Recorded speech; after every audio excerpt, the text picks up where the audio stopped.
नमस्कार। मैं हूं डॉक्टर अन्नपूर्णा से और ये है 25 MCQs on drinking water quality for all Andhra Pradesh public service commission and GATE environmental science and engineering aspirants. So let's begin. But before that, if you are new to my channel, please do subscribe.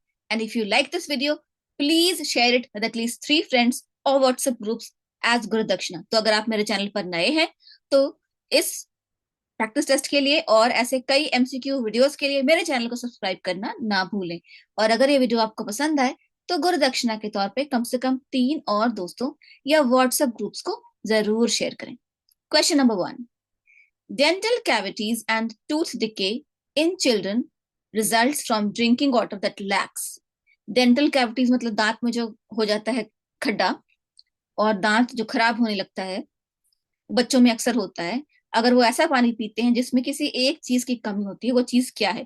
Chlorine, fluorine, calcium या nitrate? Answer is B, fluorine.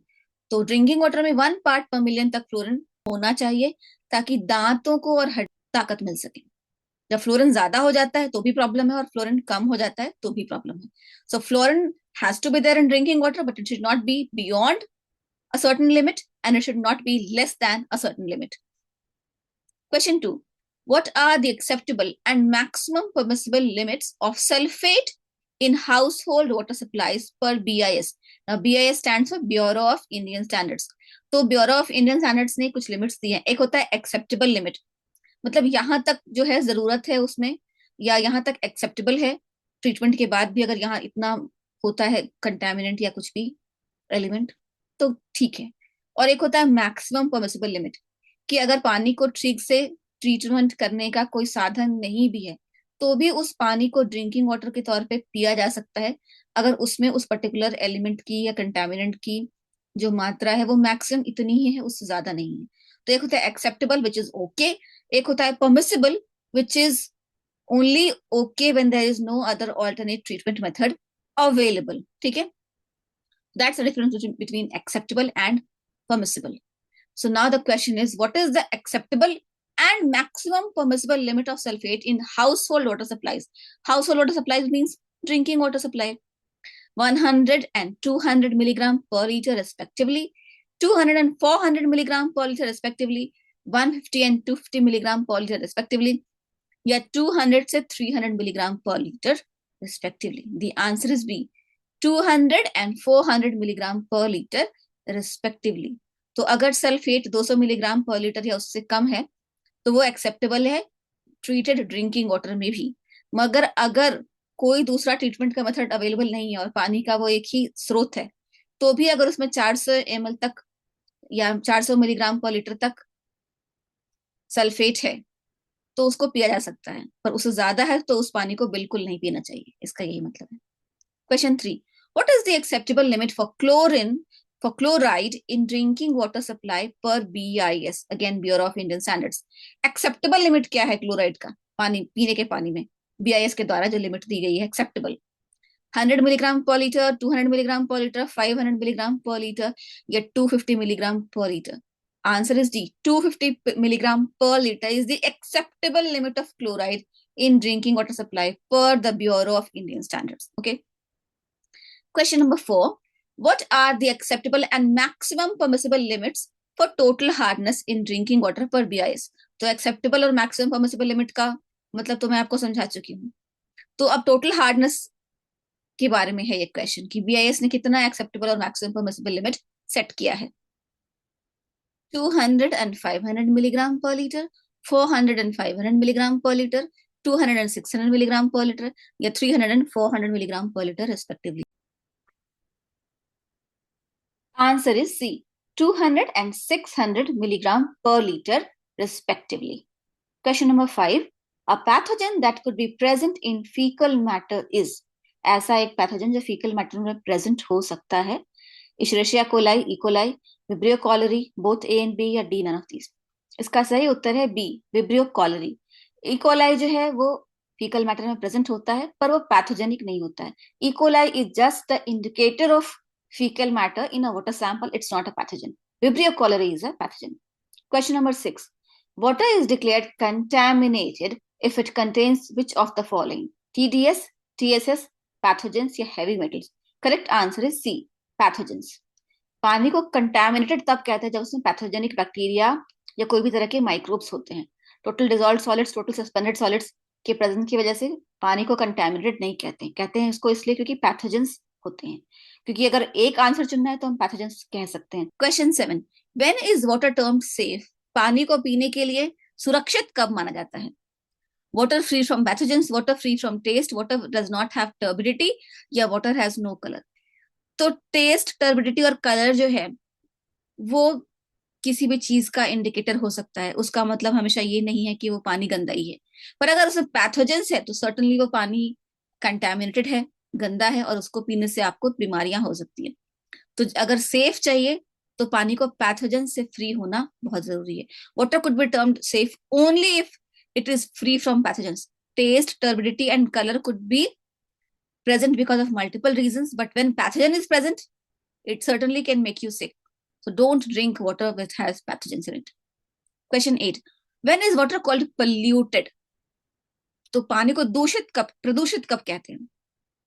When water is contaminated with pathogens, when water contains high levels of undesirable suspended and dissolved matter, या when water is unfit for industrial use due to hardness. दूषित उसको तब कहेंगे जब water contains high level of undesirable suspended and dissolve matter. Undesirable suspended और dissolve matter में organic solvents हो सकते हैं, ऑर्गेनिक पोल्यूटेंट्स हो सकते हैं, हेवी मेटल्स हो सकते हैं, कुछ भी हो सकता है। Question 9, how is turbidity of water measured? Turbidity कैसे मेजर करते हैं पानी की? A, with the help of a turbidimeter. B, the instrument measures the amount of light absorbed और scattered by suspended impurities in the water sample. C, both A and B, or D, none of the above. इसका सही उत्तर होगा सी, दोनों ही सही है, ए भी सही है और बी भी सही है। टर्बिडीमीटर या नेफेलोमीटर इंस्ट्रूमेंट होता है जिससे हम मेजर करते हैं, और वो किस प्रिंसिपल पे बेस्ड है कि पानी का सैंपल से लाइट को पास कराया जाता है, और जितना लाइट उस पानी के सैंपल ने सोखा या स्कैटर किया उसको मेजर किया जाता है। तो कितना लाइट दिया गया, इनलेट पर कितना लाइट था वर्सेस आउटलेट पर कितना लाइट मेजर किया गया, उसके बीच में जो लाइट गायब हुई वो वही लाइट है जो स्कैटर्ड हुई या सोख ली गई। और यही मानदंड होता है, यही जो लाइट का डिफरेंस है वो प्रोपोर्शनल होता है कि पानी कितना टर्बिड है। जितना गंदा, जितना टर्बिड पानी होगा वो उतना लाइट स्कैटर करेगा या अब्सॉर्ब करेगा, और आउटलेट पे पानी से पास होने के बाद उससे कम लाइट मेजर होगी। तो टर्बिडिटी इस तरह से मेजर होती है। So both A and B are correct, and the principle for turbidimeter is the instrument measures the amount of light scattered or absorbed by suspended impurities in the water. So basically, light is passed through a sample of water. So light at point inlet, you measure that amount. Light at point outlet, after it has passed through the water, you measure that amount. And in between, there is a loss of light because of scattering of light, because of in the water sample, because of impurities in the water sample, or absorption of light because of impurities in the water sample. So that amount of light that either got scattered or absorbed because of the impurities in the water sample, that difference of light is directly proportional to the amount of turbidity. Okay. Question 10. Turbidimeters are also called. अब turbidimeters को क्या कहते हैं? Spectrometer, photometer, tintmeter, nephelometer. Okay. Answer is D, nephelometers. Please remember that. Question 11. 1 Jackson turbidity unit, JTU, is defined as. अब 1 Jackson turbidity unit, JTU को क्या कैसे define करेंगे? The amount of turbidity produced by adding 1 milligram of silica in 1 liter of distilled water. या the amount of turbidity produced by adding 1 milligram of coal dust in 1 liter of distilled water. या the amount of turbidity produced by adding 1 milligram of talcum powder in 1 liter of distilled water, or none of the above. Option answer is A. The amount of turbidity produced by adding 1 milligram of silica in 1 liter of distilled water.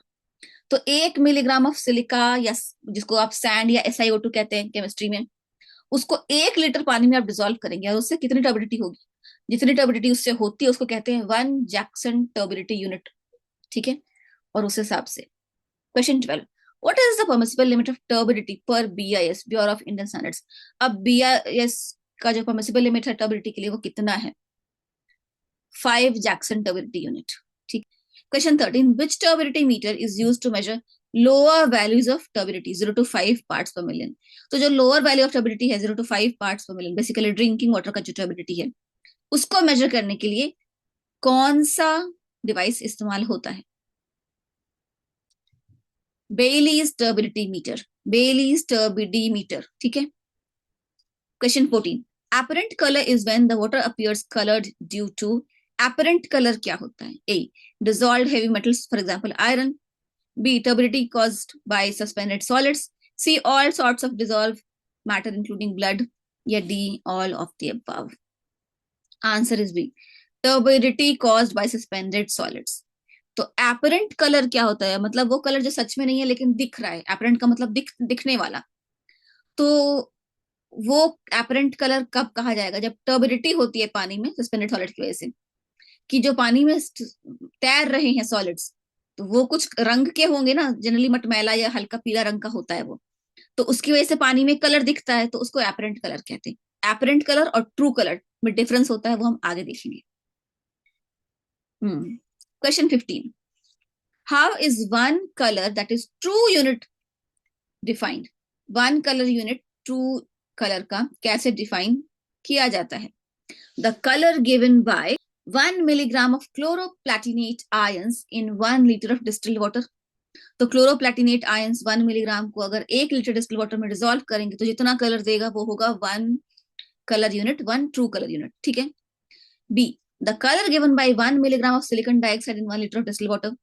C, the colour given by 1 milligram of ferric chloride in 1 liter of distilled water.